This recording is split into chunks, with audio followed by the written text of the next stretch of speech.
पार्किङको कति लाग्दो रहेछ पानी? 200 रुपियाँ। ठिक छ। कस्तो लागिरहेछ हजुरहरूलाई? मुड फ्रेस भयो यसरी। यहाँ ट्राफिक जाँच पनि भइरहेको हुन्छ।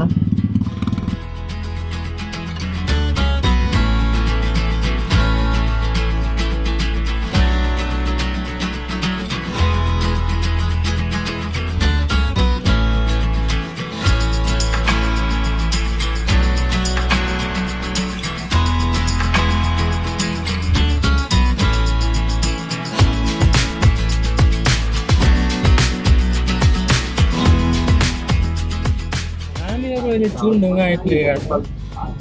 यतापट्टि देख्न सक्नुहुन्छ हाम्रो गुरुजी दीपक पाण्डेज्यू, हाम्रो भाउजू हिरा भण्डारीज्यू र यहाँनिर सिमरन सुवेदी र तपाईँहरूकै चिरञ्जीवी पुष्याल।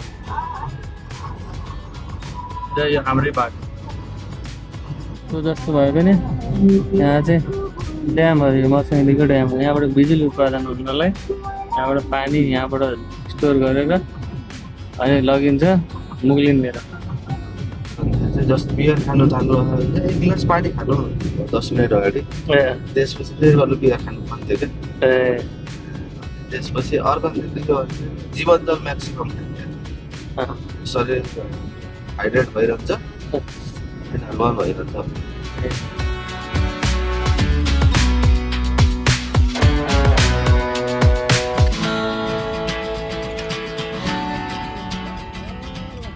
अब हामीहरू गोर्खा नगरपालिका प्रवेश गरेका छौँ।